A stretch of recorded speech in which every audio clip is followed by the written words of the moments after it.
Olá pessoal, desejo que estejam todos bem. Eu sou Adriana, psicóloga especialista em transtornos alimentares e colaboradora do CETA.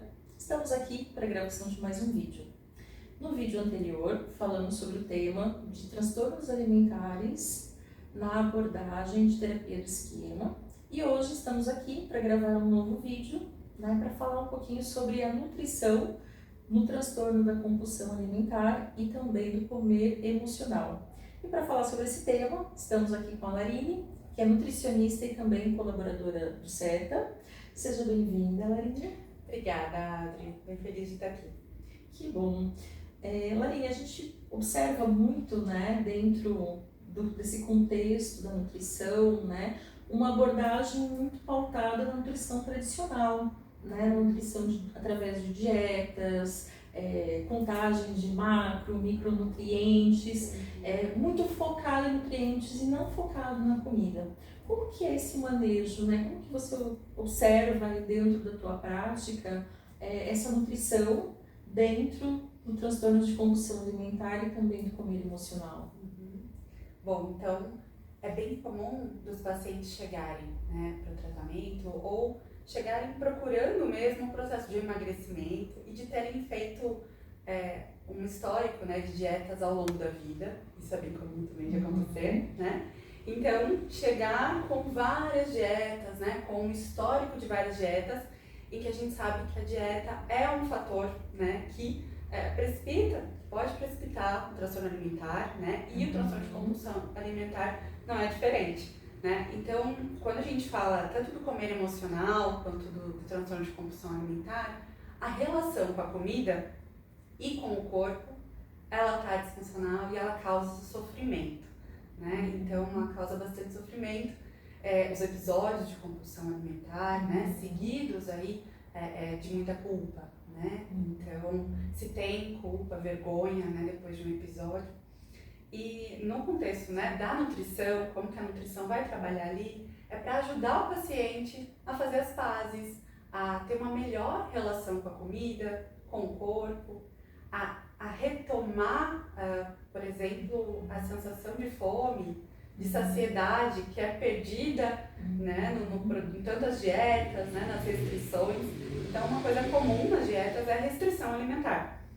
E que a gente conhece, que desencadeia o ciclo de restrição e compulsão alimentar. Então, é bem comum no paciente pular refeições, fazer restrições de grupos alimentares, que aí que você trouxe, a gente está bem pautado, a nutrição, ela tá bem, aí é que a gente fala, das dietas modernas, da moda, e que são pautadas na restrição de grupos alimentares, em jejuns e tudo. E isso sim, esse comportamento pode levar a episódios de compulsão alimentar, um descontrole, uma sensação de fracasso, uma sensação, de que a pessoa que não deveria ter comido aquilo, e aí essa relação vai ficando cada vez pior com a comida, e aí a gente vai trabalhando dentro desse processo para fazer novamente que essa pessoa melhore essa relação, tanto de autonomia alimentar, melhorar suas escolhas, conseguir sim respeitar a fome, respeitar a saciedade, respeitar as vontades, fazer as pazes com aquele alimento que está num lugar que para ela está errado, a dicotomia que a gente tem de alimento saudável e não saudável. A mentalidade de dieta, que a gente costuma ouvir falar também bastante. E que é a última coisa que acaba indo embora, que a gente vai trabalhando, mas é a última coisa que acaba indo embora, porque é muito forte, esse policialzinho da dieta que vai dizendo, isso aqui você não devia comer, não come, isso aqui engorda. E nenhum alimento por si só tem o poder de engordar ou emagrecer, É uma crença estabelecida, Larissa, assim, muito forte sobre isso. E eu percebo até, a gente entende que a compulsão alimentar, ela pode ser também uma compulsão psicológica, sim, porque é onde tem, na verdade, a sensação da perda de controle. Então, seja talvez para comer uma barra de chocolate, ou realmente a compulsão daquilo que a gente conhece através de estudos em manuais, dentro de um volume maior, de consumo num pequeno período, né? Mas eu vejo também que dentro desse contexto aparece muito comer emocional, né? E aquela fala assim, eu sou compulsiva por isso, eu tenho compulsão por determinado alimento, onde na verdade parece muito um julgamento através, né, que vem pelo consumo de determinados alimentos, determinados grupos alimentares. Como que você vê assim, essa questão do comer emocional dentro da nutrição? No transtorno de compulsão alimentar, né, se tem um descontrole, né, uma perda de controle associada ali, independente se você falou da quantidade, né, tem uma compulsão subjetiva também que a gente fala, né, e no comer emocional, como é que eu lido com as emoções que surgem, né, no decorrer do meu dia, das situações que acontecem, que me geram pensamentos, que me geram sentimentos, ou o que acontece ali, e se eu muitas vezes não sei identificar o que eu estou sentindo, então é muito comum, né, os pacientes não saberem dar nome mesmo, né, ou saber o que está acontecendo, e lidar, né, com aquilo da forma que não seja lidando com a comida, né? Então a comida ela assume um papel ali muitas vezes naquele momento de uma distração, né? O que eu busco naquela comida naquele momento? Muitas vezes ela vem distrair, né? Ou ela vem dar um conforto, uma recompensa, né? O que eu busco lá, né? Então muitas vezes eu não sei o que está acontecendo, mas o automático que foi aprendido, né? E se e aí é diferente do que você trouxe, né? Será que é um exagero? Será que eu estou tendo um episódio de compulsão?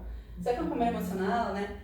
E aí se há realmente um sofrimento muito grande associado, né? De comer escondido, e tem várias questões que, claro, precisam ser diagnosticadas, né? Como transtorno de compulsão.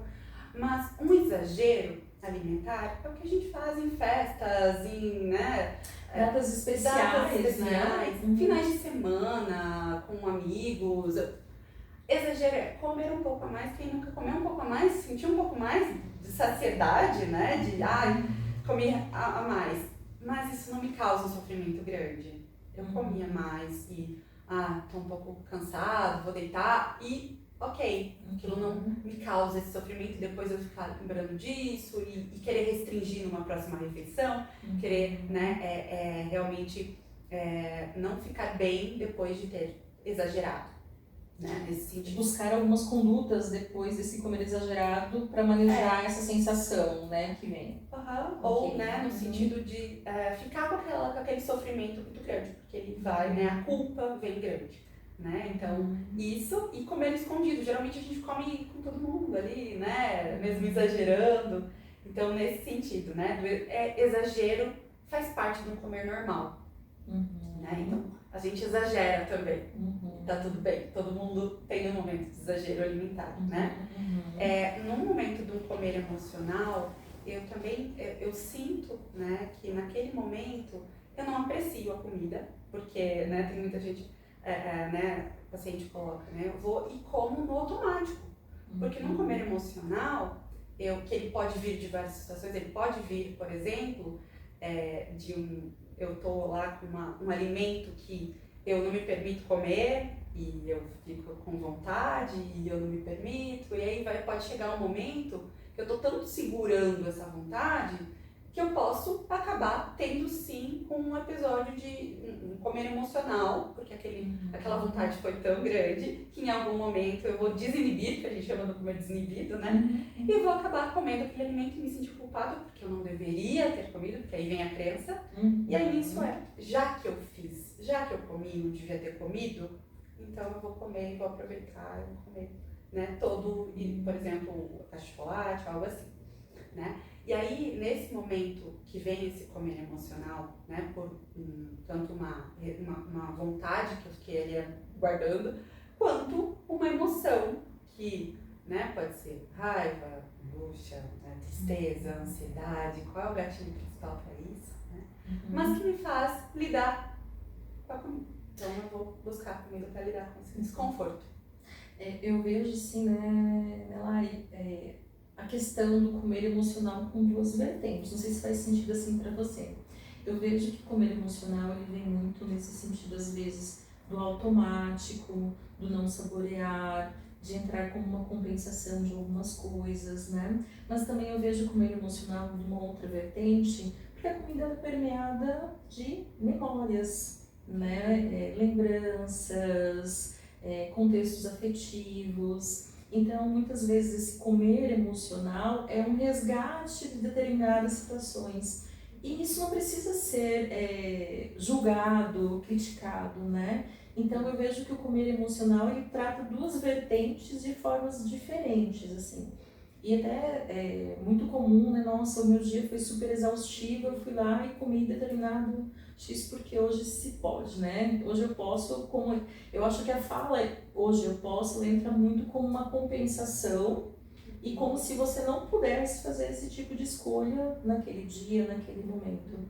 E eu vejo que o comer emocional, ele tem um papel também na vida do sujeito, né? Sim. E esse papel, eu acho que a gente precisa só estar atento qual que é a recorrência dele. Exato.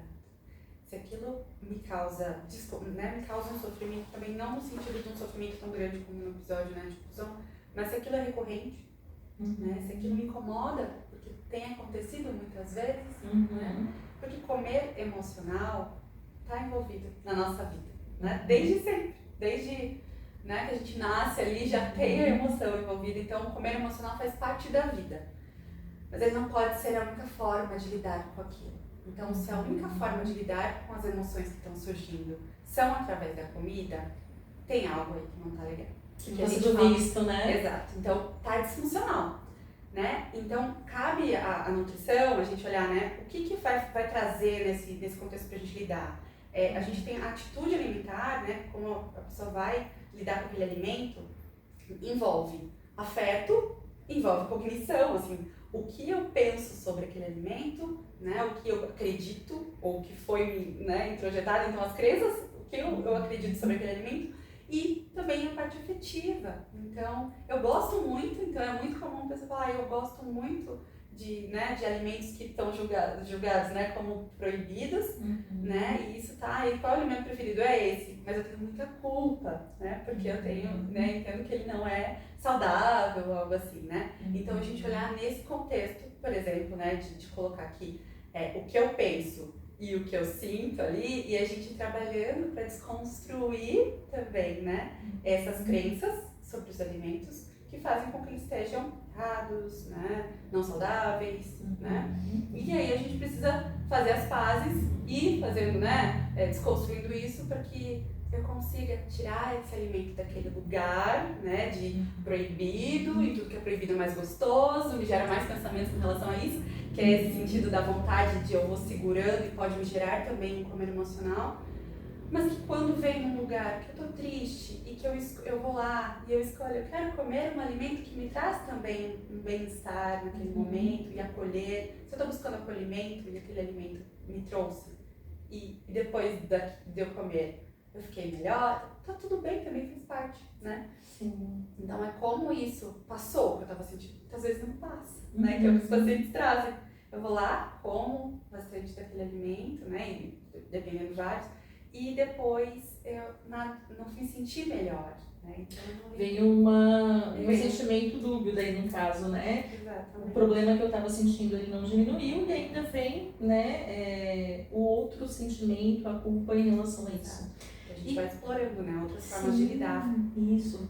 E falando um pouquinho nisso, né, Larinho, a gente ouve muito sobre a questão do trabalho em grupo, né, o quanto é importante o trabalho em grupo para condutas, o reconhecimento dos sujeitos ali dentro desse contexto de trabalho. Então eu queria que você falasse um pouquinho aqui, né, compartilhasse como funciona esse processo, como funciona esse tratamento, né, dentro do grupo que nós temos aqui no CETA. Que eu sei que você está na frente também, né, seguindo esse projeto. Eu e a doutora Bruna, né, Goreto, a gente vai iniciar o grupo de transtorno, né, um programa de tratamento para pacientes com transtorno de compulsão alimentar e comer emocional, né, e vai começar dia 2, se eu não me engano, de março, numa quinta-feira, 7 horas da noite. E nesse grupo, então a gente vai trabalhar vários aspectos para ajudar esses pacientes a melhorarem essa relação com a comida e com o corpo. né, para diminuir. Então, o que é o foco principal ali, né, do transtorno, do tratamento do transtorno de compulsão alimentar? É diminuir os episódios de compulsão alimentar, né, e aí depois também trabalhando vários aspectos. Uma das coisas que a gente vai trabalhando, né, então dentro desse grupo, que acontece então, né, vai acontecer às 30 da noite, a gente vai trabalhando cada sessão. Então a gente vai construindo desde o início, né, trabalhando aí a estrutura alimentar, conversando, porque é o que a nutrição também faz, né, a parte de nutrição, vai ser a parte, né, mais voltada para psiquiatria, vai ter participações com psicólogas também, né, com abordagens. Então a gente tem abordagens, né, então baseadas em evidências, né, a gente se baseia na base do Fairburn, né, da TCC aprimorada, da CBT, né? Mas que dentro dessa abordagem a gente também vai bebendo de outras abordagens, né? Como comer intuitivo, né? Como a terapia de esquemas para trazer também a identificação, né, dessas emoções, né, dos gatilhos emocionais que levam ao episódio de compulsão alimentar, né? A DBT, né, a dialética também, que traz também as ferramentas, né, para aprender a lidar com o que a gente falou no começo, né, dessa questão emocional. Dessa regulação emocional, né, Exato. porque esse comer nada mais é do que não conseguir manejar uma desregulação emocional. Exato. Né? Então, assim, eu acho que é bem importante, e eu vejo assim que no grupo, né, e falando dessa experiência que eu também já tive aqui no CETA, os pacientes, né, eles se identificam muito com a questão do outro e trazem suas questões também. E eu vejo que essa possibilidade, que é um pouco multi, né, que traz, por exemplo, tanto a nutrição, a psicologia, inclusive a gente traz não uma única abordagem, né, mas assim, abordagens diferentes de trabalho que vem complementar a prática dentro do grupo, a psiquiatria também. Eu acho que isso traz muito aporte, né, emocional, inclusive para o paciente saber lidar com isso na prática, né? Não através apenas de teorias. Eu acho que é importante a gente falar sobre alguns conceitos, né? Mas eu acho que é viver, né, no grupo, que eles vivem realmente, trazem as suas dores, as suas angústias, né, Lari, assim. Poder compartilhar, né? Se ver no outro também, né? Então esse compartilhamento, esse se ver no outro, essa identificação, né? Estamos ali juntos, né? Lidando com isso. E aí são 12 sessões que ao longo a gente vai olhando, né, para cada parte, né? Então a relação com o corpo, né, expectativas, né, a realidade. A gente vai falando, né, dos valores, então, né, nesse sentido também da terapia de esquemas, né, e tudo. E aí dentro desse grupo, que vai ter uma duração de 1h30, né, eu e a doutora Bruna vamos conduzir, né, para que a gente tenha trocas. Ele é bastante diretivo, assim, bastante prático. Então, como você colocou, precisa ser na prática, né? Então a gente vai trazer a prática ali, né? E vai trazer para que todos, né, possam se identificar, trazer suas angústias também, né? E poder trabalhar os pontos, né, importantes, tanto da nutrição, né, da questão da estrutura, melhora dessa relação com a comida, para que esses episódios diminuam, né, para que o comer emocional, no caso, consiga lidar de outras formas também, né, e a gente poder então trabalhar juntos em um grupo que tem tanto benefício, né, e baseado aí, né, estudos e toda a prática de vivência em todos os grupos terapêuticos que a gente tem, né, que realmente o foco é esse. Eu vejo que aqui no CETA a gente tem, né, já tiveram grupos diversos, assim, a gente já teve grupos baseados no TCC, a gente já teve grupos baseados muito na DBT. Eu acho isso muito bacana, assim, né, a gente poder fazer esse rodízio e aprimorando também, né, porque de alguma forma a cada grupo a gente vai percebendo algumas demandas também que a gente entende que podem ser implementadas, né, para esse paciente, né. Sim. Muito bacana, né? E até só para não esquecer de uma coisa, né, que o tratamento, claro, ele é multiprofissional, né, então do transtorno alimentar, né, do transtorno de compulsão alimentar, né, e a gente, aí eu e a Bruna, e também a gente, né, ter participação de psicólogos, né, importante, mas não necessariamente o paciente precisa estar em acompanhamento individual. Então, se ele sente que tem essa dificuldade da relação com a comida, que tem muitos pensamentos, né, tem um sofrimento associado, ele pode procurar seta pra gente conversar, né? Pra poder ver que realmente se encaixa pra ele, se não, né? Então, nesse sentido, é claro que a abordagem, né, multidisciplinar ela é bem importante, mas se ele não tiver acompanhamento, ele pode chegar até nós pra gente poder ver o quanto se encaixa e quanto pode beneficiar ele. Que bom, então ele pode passar por uma triagem, né? Acho que até porque a gente tem outros grupos em andamento e eu acho que para entender qual que é a necessidade específica também, né? Isso, e aí a gente pode, né, direcionar melhor, né, o que se encaixa melhor para ele, se o grupo vai favorecer, né? Sim. Pensando aí, então, no tratamento, tanto parte de nutrição, parte de psiquiatria, né, também traz um pouco da psicologia para a gente poder abranger, né, como um todo e poder ajudar o paciente da melhor forma. Que bom, Lari. Obrigada, né, por trazer um pouco aí desse conteúdo pra gente. Eu acho que o grupo ele começa agora dia 2 de março. Dia 2 de março. Então, quem ficou interessado também, né, procure o SETA. Vamos ter aqui algumas informações aqui embaixo, aqui embaixo do vídeo, né? E obrigada. Estejam com a gente nos próximos vídeos com mais temas relacionados a transtornos alimentares. Tchau.